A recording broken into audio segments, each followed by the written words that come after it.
Здравейте, аз съм Дракон Вулком и днеска сме с чат с кучето. Да, ще пускам такива епизоди, това ще се появи. Няма значение. Така. Чат с куче. Опа. Кучето. Така. Вашето име. Тук напишем. Лети. Така, какво ще кажеш да пинем по чашка? Лети. Не. Истина. Да. Така. Ей ти. Какво? Не знам. Ти нищо не знаеш, май. Аре, бе. Кой ще гледа, Лети? А нещо за хапване нямаш ли случайно? Не. Лети. Има повече... Лети, има повече към главата, сколкото изглежда на пръв поглед. Така ли? Опа. Така ли написах? Кучето сипва половин литър кафе и 200 храма. 200 храма захар в паничката си и започва да бърка с опашка. Иу! Той отива в ъгъл и оглежда празната паничка със съжаление. Какво да прави? Ей! Какво? Ей! Какво? Ей! Кучето гледа Лети накриво. Лети, забелязвам някаква промяна в но не мога да определя каква е. Ей! Какво? Ей! Също да разбера. Гати, колко е тъпо да си бот. Ей! Какво? Ей! Бе, Лети, вчера, като се видяхме в трамвая, що направи, че не ме познаваш? Ей! Какво? Ей! Кучето облисва Лети по уса. Ей! Какво? Ей! Кучето се чеше задното на лапа и гледа Лети в очите. Ей! Какво? Ей! Гледа Лети щастливо, макар че не разбира какво му говоря. Ей! Какво? Ей! Кучето започва да каша, да хрипти, хваща се за гърлото, лицето му започва да посинява. В този момент Лети идва на помощ и го тупа по гърба. Ей! Жив ли си? Имайки предвид, че съм бот, това е въпрос с дълбок философски мисъл. Смисъл. Ей. Кучето се хваща... Не се хваща какво му се говори, защото кучето е бот. Ей. Какво? Ей, искам да съм.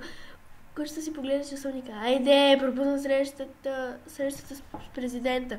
Горкият човек вече трета седмица не може да се срещне с мен. Не му върви и това е. Чакай поне един телефон да звънна. Ей. Какво? Ей. Гътите по цията. Ей. Какво? Ей. Знаеш ли, Лети? Ние всичко не разбирам от това, което казваш. Ама ние всичко. Ей. Какво? Ей. Кучето изнамира от някъде един стар парцал и започва да го дъвче. Ей! Ей, какво? Ей! Камили гиганти взривяват летящата синя. Ескимоси искат обяснение. Представиш ли си това? Минава за уводна статия в Стандарт.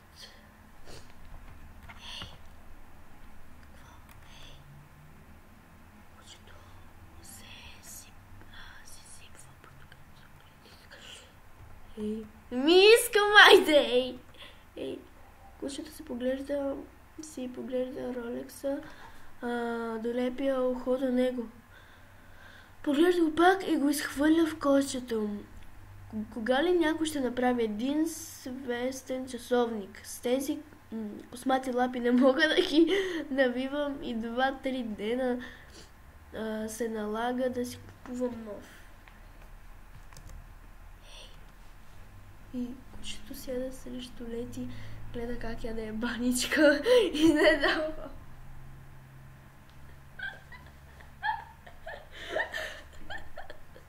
О, мой мило, каква баничка, какви 5 лева? Какво? Не знам. Жал. Да. И сега какво очакваш да кажа? Не знам. Ами тогава какво?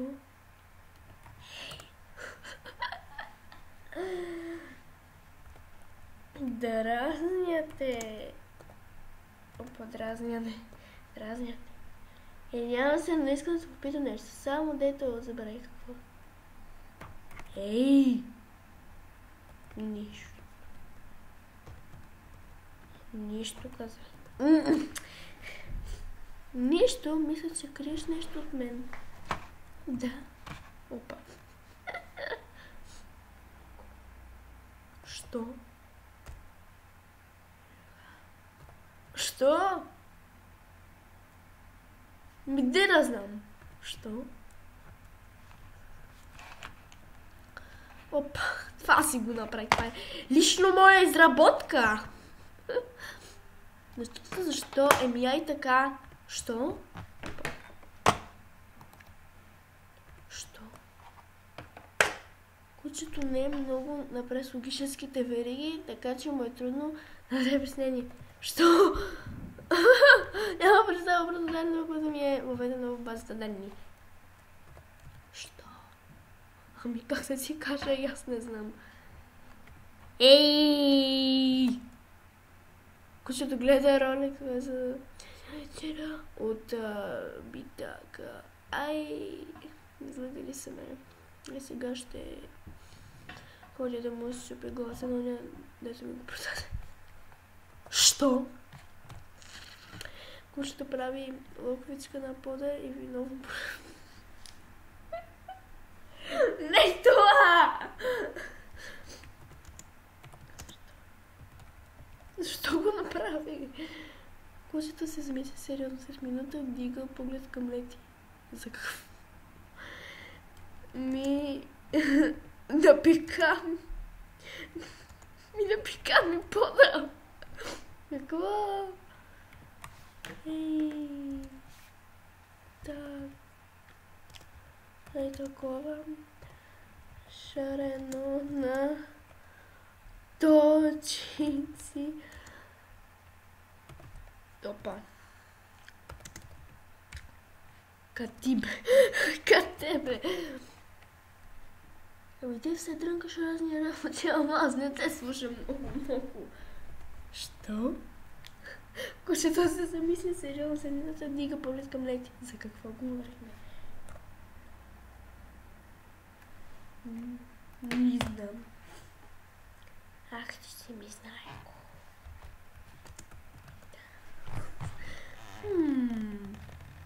Какво?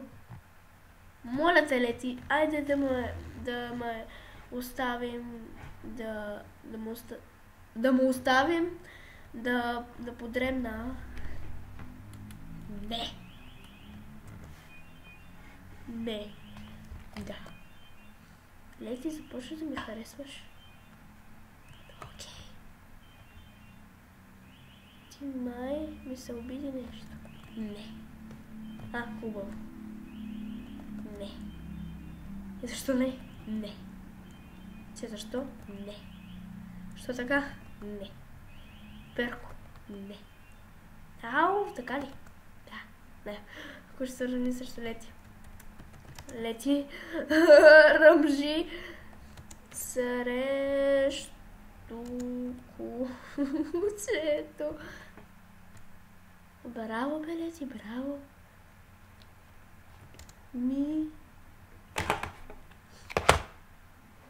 Да. Кучето чувства, че разговора взе да затъпява. Не! Кучето изведнъж страшно се заинтересува от една мравка и представа да обръща внимание на Лети. Ей,